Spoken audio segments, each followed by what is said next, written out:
ኢትዮጵያ ውስጥ የሚደረገውን ምርጫ ምክንያት በማድረግ ኢትዮጵያን የመሩትን እንመርጫለን። የምንመርጠው የኢትዮጵያ ሙስሊሞች መብት መሰረት አድርገን ነው። በመሆኑም ኢሳያስ ኢትዮጵያን አልመራም። ግን የኤርትራ መሪም ቢሆን የኤርትራን ሕዝብ በተለይ ሙስሊሙ ማህበረሰብ ጨፍጭፎና አሳዶ በረሃ ታቅፎ የተቀመጠ ተንከሲስ ሰውዬ ነው። ያው ሰባት ላድርገው።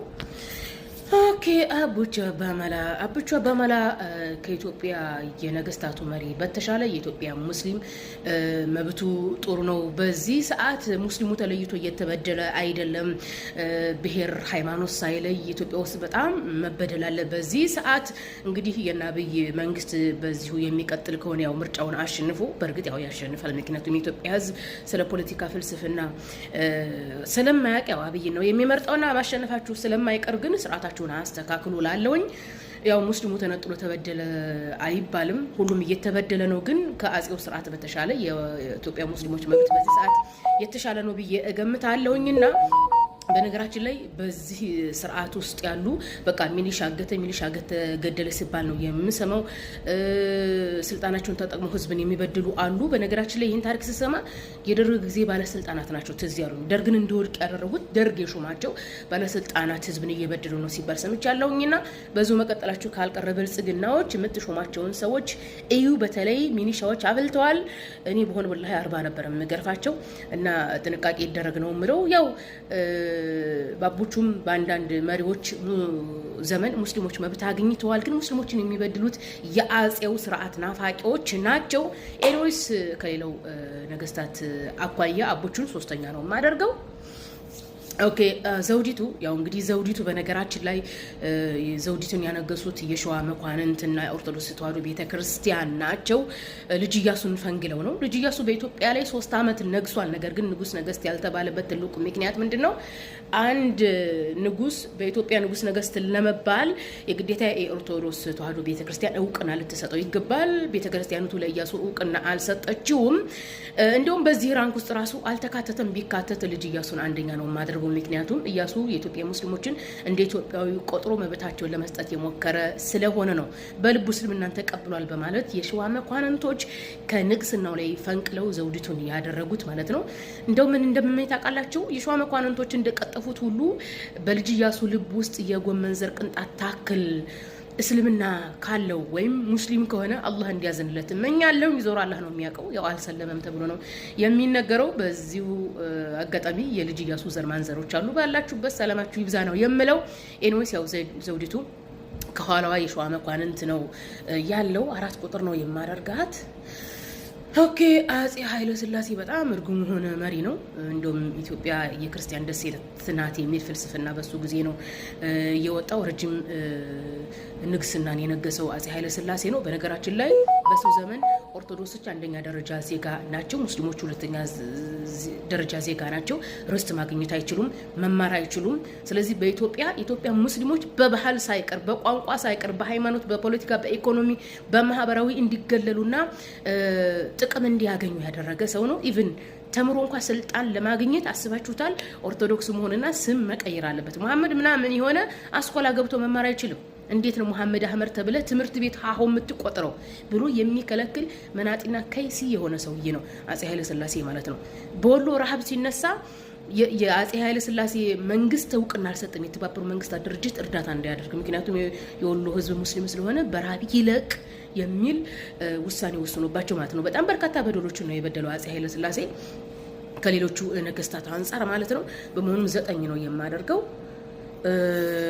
ኃይለ ማርያም ደሳለኝ ያኔ ኢህአዴጎች ፕሮፋይል ያደረጉት ነበረ። በደለንም ምናልንም አልልም። 5 ቁጥር ነው። ኦኬ ዮሐንስ በጣም መጥፎ የሆነ ሰውዬ ነው። ያው ሁላችሁ የምታውቁት ታሪክ ነው። ኢትዮጵያ አንድ ሃይማኖት አንድ መንግስት የሚል ኦርቶዶክስን ብቻ ነው ኢትዮጵያ የምትቀበለው በማለት እንግዲህ በአንድ ጀንበር የወሎን ሙስሊም ሰብስቦ 30,000 ሙስሊሞችን የጨፈጨፈ ሰውዬ ነው። ይህም ብቻም ሳይሆን እዚህ ጋር ማወቅ ያለባችሁ በትግራይ ታሪክ የትግራይ ሙስሊም በቁጥር አነሳ ይመስላችኋል አይደለ? በዛን ዘመን የትግራይ ህዝብ በጣም ብዙ ነበር ሙስሊም ቁጥሩ። ነገር ግን ርስታቸው ይቀማሉ ተብለው ለርስት ብለው ወደ ኦርቶዶክስ የተመለሱ ሙስሊሞች አሉ። የርስት የታባቱ ብለው ደግሞ የተሰደዱ የትግራይ ሙስሊም ወንድሞቻችን በበረሃም የሞቱ ወደ ተለያየ አካባቢ የሚሄዱ አሉ። አላህ ይዘንላቸው ነው የምለውና እንግዲህ አፄ ዮሐንስ በሃይማኖት ባያስገድዱ በዚህ ሰዓት ከኦርቶዶክስ ጋር እኩል ቁጥር ያለው የሙስሊም ማህበረሰብ ይኖር ነበር በትግሬ ማለት ነው ወደ ገሃነም። ኦኬ ቴዎድሮስዬ በነገራችን ላይ ወደ 15 ዓመት በጎንደርና አካባቢዋ በሽፍትነት ከኖረ በኋላ የኢትዮጵያ ኦርቶዶክስ ተዋሕዶ ቤተክርስቲያን ንጉስ ነገሥት ዘኢትዮጵያ ብላ ከሾመችው በኋላ አስቡት በወሎ ላይ ለ9 ተከታታይ ዓመታት ጦርነት ያደረገ ሙስሊሙን ሲጨፈጭፍ የነበረ ነው ቴዎድሮስ። እሱም ከነሱ አይሻልም። 8 ቁጥር ሚኒሊክ አፄ ሚኒሊክ በነገራችን ላይ አፄ ቴዎድሮስ የቁም እስረኛ አድርጓቸው ነበር። ከህፃናታቸው ጀምሮ በወሎ በመግደላ ታስረው ነበረ። አፄ ሚኒሊክን ያስመለጡት ሙስሊሞች ናቸው፣ ቴዎድሮስን እንዳይገላቸው ማለት ነው። አስቡት ሙስሊሞች ናቸው ያስመለጡት። ሙስሊሞች አስመልጠውት ወደ ሸዋ ከሄደ በኋላ ሰይፍ የታጠቀ ታቦት ይዞ በሙስሊሙ ላይ የዘመተ ሰው ነው ሚኒሊክ። የጨለንቆን ጦርነት ታውቁታላችሁ። ሀረር ላይ መስጊድ የነበሩትን ቀይሮ ቤተክርስቲያን ያደረገ ነው። አፄ ሚኒሊክን ያስመለጡት የወሎ ንግስቶች አንዲቱ ወርቂቱ ትባላለች። ይሄ ወረህማኑን አካባቢና መግደላን አካባቢ የምታስተዳድር ናት። በነገራችን ላይ ንግስት አትባልም በኢትዮጵያ ታሪክ። ምክንያቱም በኢትዮጵያ ታሪክ አንድ ወንድ ከነገሰ አንድ ሴት ንግስት ከሆነች ንግስትና ንጉስ ተብሎ ለመጠራት የኢትዮጵያ ኦርቶዶክስ ተዋሕዶ ቤተክርስቲያን እውቅና መስጠት አለባት። ስለዚህ እነዚህ ሰዎች ሙስሊም ስለሆኑ እውቅና ስላልተሰጡ የወሎ ባላባት እየተባሉ ወይም ራስ እየተባሉ ነው የሚጠሩት እንጂ ንግስትና ንጉስ ናቸው። እናም ንግስት ወርቂቱ ወሎ ወራሂመኖን አካባቢ ታስተዳድር ነበረ። ቴዎድሮስ ጋር ለረጅም ጊዜ ተዋግታ ቴዎድሮስ ለመበቀል ሚኒሊክን አስመለጠችው። ልጇን ገደለባት ቴዎድሮስ። በነገራችን ላይ ንግስት ወርቂቱን እንደ ወዳጅ አድርጎ ወደ ሸዋ ከገባ በኋላ ከነገሰ በኋላ ሚኒሊክ አምጥቷት አንኮበር አካባቢ እንደሞተች ነው ታሪክ የሚናገረው። ይሄን ብቻም ሳይሆን እንግዲህ ይሄ ቃሉን ወራኢሉንና አካባቢውን የምታስተዳድር ሌላ ንግስት ነበረች። እሷ ደግሞ መስተዋት ትባላለች። ያው ንግስት አትባለም ነግሬያችኋለሁ፣ ቤተክርስቲያን እውቅና ስለማትሰጥ ማለት ነው። እሷ ጋር ግን ረጅም ጊዜ ጦርነት በማድረግ እዛ አካባቢ ወራኢሉ ድረስ እንግዲህ ወራኢሉ አካባቢ ንግስት ነበረች። እሷ ጋር ለረጅም ጊዜ ጦርነት በማድረግ በመጨረሻም ተሸነፈች። በነገራችን ላይ ንግስት መስተዋት የኢያሱ ዘር ማንዘር ናት። ማለትም የንጉስ ሚካኤል ይሄ መሐመድ አሊ የሚባለው አክስት ኦር አያት ወይም እናት ሳትሆን አትቀርም። የንጉስ ዘር ነው ከጥንት ጀምሮ ማለት ነው። እንግዲህ ንጉስ ሚካኤል መሐመድ አሊ ንጉስ እንዲባል ሃይማኖቱን ቀይሮ ንጉስ ሚካኤል ተብሏል ማለት ነው። በኢትዮጵያ ታሪክ ሙስሊሞች ንጉስ ለመባል የግዴታ ሃይማኖታቸውን መቀየር ይጠበቅባቸው ነበረ። ያው በሚኒሊክ ዘመን በነገራችን ላይ የእንትኖቹ የዋቄ ፈታ እምነት ተከታዮቹ ወደ ተለያዩ አካባቢ ኦሮሚያ ክልል እንግዲህ ሰይፍ ያዘ ታቦት ይዞ ሲዋጋቸው ነበረ። ያኔ ያው ጊዜው ስለማይበቃኝ አሁን ሚኒሊክን 6 ላድርገው ያው ብዙ ላወራ ነበረ።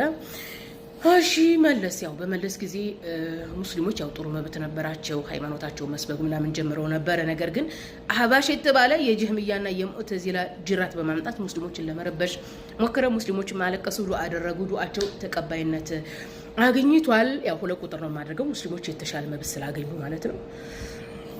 ኦኬ መንጌ ዲክታተር ነው።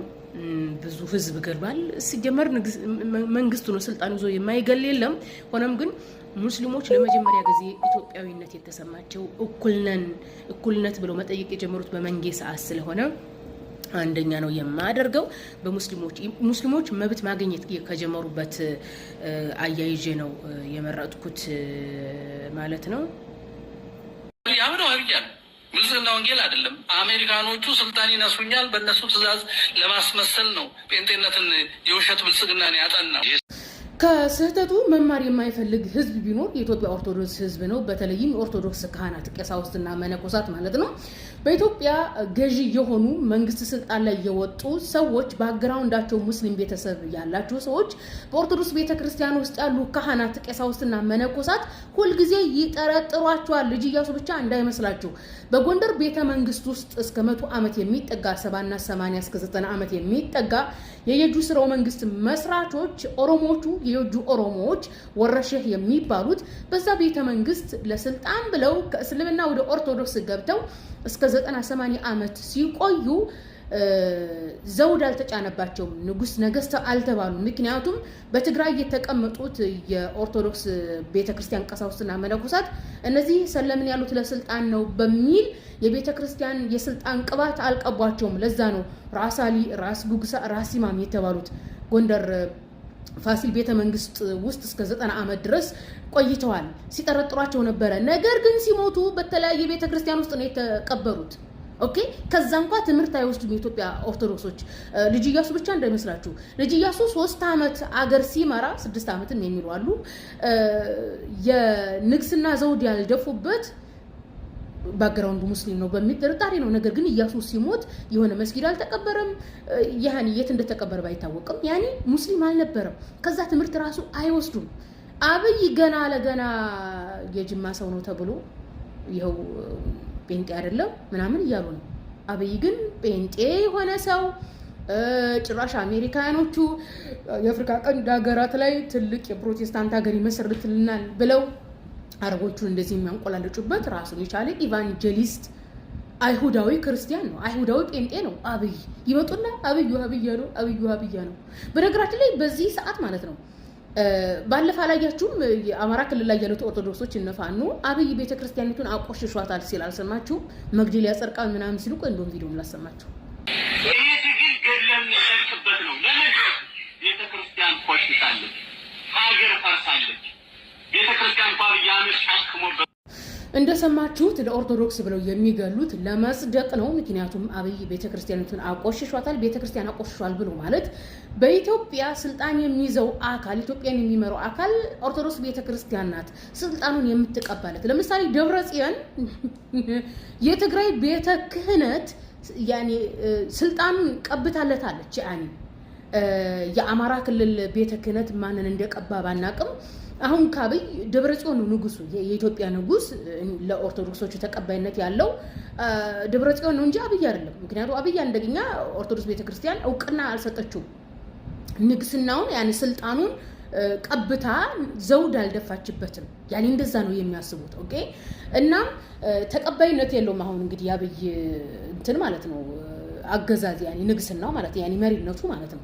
ስለዚህ መሪነት ተቀባይነት የሚኖሩ በኢትዮጵያ ቤተክርስቲያኒቱ የስልጣን ቅባት ቀብታ ዘውድ ደፍታ በቃ አንተ ገርምራ አንተ ንጉስ ነህ ካላለችው ያ ንጉስ ተቀባይነት የለውም። ለዛ ነው እነ ልጅ ኢያሱ ንጉሰ ነገስት የማይባሉት። ለዛ ነው እነ ራስ አሊ ንጉሰ ነገስት ያልተባሉት። አስባችሁታል? ያኒ ታሪክን ወደ ኋላ እንኳን የማይመልሱ ዛሬም እስላም ነው አብይ። ዛሬ ይመጡና እንዴ ልጅ ኢያሱን ታሪካችሁን አላያችሁም? አላረጋገጣችሁ? እነ ራስ አሊ እነ ራስ ጉግሳ እነ ራስ ኢማም አላያችሁ በየቤተ ክርስቲያኑ እንደተቀበሩ በጎንደር ቤተ ክርስቲያን ሲያሰሩ አልነበረም እንዴ? ተመልሰው ሙስሊም ሆናል አልሆኑም? እኔ ከስተቱ የማይማር ህዝብ ይኖር የኢትዮጵያ ህዝብ ነው። እናም በነገራችን ላይ ሸራ አድርጉት። ይሄን ይመስላል። ገና ዛሬ ልክ አወራሽ መሰለኝ አንዳንድ ኦርቶዶክስ ወገኖቻችን ከዚህ ኮሜንት ጋር የሚመሳሰል ገና ዛሬ ልክ አወራሽ የሚል ኮሜንታችሁን እያየሁኝ ነው። ገና ዛሬ ማዳመጥ ስለጀመራችሁ እንጂ እኔ ዝቋላ ላይ ካህናት ሲገደሉ ሸኔ ነው እነዚህን ካህናት የገደላቸው እያልኩኝ ድምጽ ሆን ነበረ። ከዛሬ 5 ዓመት በፊት በኦሮሚያ ክልል ብቸኛው አማጺ ታጣቂ ሸኔ ነው፣ እሱ ነው ከወለጋ እስከ አርሲ ካህናትን ህፃናትን እየገደለ ያለው ቤተክርስቲያንን እያቃጠለ ያለው እያልኩ ስናገር ነበረ። ግን አታዳምጡም። ትልቁ ችግራችሁ ኦርቶዶክስ ወገኖቻችን አታዳምጡም። ነገሮችን በቅደም ተከተል መረዳት አትፈልጉም። ኢትዮጵያ ላይ ያለው ወቅታዊ ሁኔታ በዚህ አካባቢ ያለው አማጺ ማን ነው ምንድነው ማንፌስቶ የሚለውን ነገር መረዳት አትፈልጉም። ዘላችሁ አከሌ ነው ትላላችሁ። አከሌ ነው ካላችሁ እርግጠኛ ከሆናችሁ ለህግ እኮ ማሳየት እኮ ትችላላችሁ። በተለይ ኡስታዝ አህመዲን ጀበልን ጥምድ አድርገው ነው ያዙት። ያኒ ኡስታዝ አህመዲን ጀበል ኦሮሞ ነው። የኢትዮጵያ ኦርቶዶክሶች ትግሬና አማራዎች ስለሆኑ በተደጋጋሚ ነግሬያችኋለሁ። ኖርማሊ የኢትዮጵያ ኦርቶዶክስ ራሷን የቻለች አማራና ትግሬ ናት። ለዚህ ነው ኡስታዝ አህመዲን ጀበልን ጥምድ አድርገው ያዙት። ኮሽ ባለ ቁጥር አህመዲን ጀበል፣ ኮሽ ባለ ቁጥር አህመዲን ጀበል። አህመዲን ጀበልን እኮ በህግ ማስጠየቅ ትችላላችሁ እርግጠኛ ከሆናችሁ። ከናንተ በላይ መንግስት አህመዲን ጀበልን አይወደው። ትንሽዬ ችግር ነው የሚፈልግለት። አሸባሪ ነው ቴሮሪስት ነው ብሎ ለማሰር ማለት ነው። ኢትዮጵያ ውስጥ ሙስሊሞች እንኳን እንደዚህ ያለ ትልቁ ወንጀል ቀርቶ አይደለም ትንሽዬ ስህተት ቢሰሩ ሰበብ ፈልጎ መንግስት አሸባሪ ብሎ እድሜ ልካቸውን ለማሰር የተዘጋጀ መንግስት ነው ያላችሁ። የክርስቲያን መንግስት የራሳችሁ መንግስት ነው። አህመድ ጀበል ነገር ግን ኦሮሞ ስለሆነ እናንተ በነገራችን ላይ አማራና ትግሬ በታሪኩ ሰይፍ ያዘ ታቦት ይዞ ኦሮሞን ወሮ ክርስቲያን ያደረገውን አድርጎ የዘረፈው መሬት ዘርፎ እኮ አለ እኮ ነፍ እኮ በሚሊዮን የሚቆጠር እኮ ኦሮሞ ክርስቲያን አለ። ቆይ የተረፉት ማለት ነው የተረፉት ለምን ክርስቲያን አልሆኑም ነው? ይሄን ሁሉ ለዚህ ሁሉ ዘመን ቂም ይዛችሁ እንደዚህ እንትን የምትሉት አህመድ ጀበልን ጠምዳችሁ ያዛችሁት የኢትዮጵያን ታሪክ ስላወጣ ነው። በተለይም ሶስቱ አጼዎች የሚለው መጽሐፍ ከጻፈ በኋላ በቃ እናንተ አጼዎችን ታመልኳቸዋላችሁ እንዴ? አጼዎች ኢትዮጵያ ውስጥ የሰሩትን ወንጀል የሰሩትን አሳፋሪ ታሪክ ለህዝብ ስላሳወቀ ተምደረጋችሁ ይዛችሁታል። አጼዎቹን ማምለክ ጀመራችሁ ከኢየሱስ ጋር ጨመራችሁ ወይስ እንዴት ነው? እኔ ከኦርቶዶክስ ወገኖቻችን እንዴት መግባባት እንዳለብን ሊገባኝ አልቻለም። ይመጡና ድምጽ ስትሆን እንኳን ደስ ያለ ደስ ብሎ ነው ቪዲዮ ይሄን የሰራው ድምጽ ይሆን ከይልሃል። ዝም ስትል አከሌ ቦታ ሰው ሞቶ ዝም ብላል እንዴ? ቆይ እናንተ ምንድነው የሚሻላችሁ? ደግሞ እንኳን ደስ አላችሁ ለምትሉት እኛ ሙስሊሞች ነን፣ ንጹህ ሰዎች፣ ተፈጥሯዊ ሰዎች ነን። እንደናንተ አረመኔዎች አይደለንም።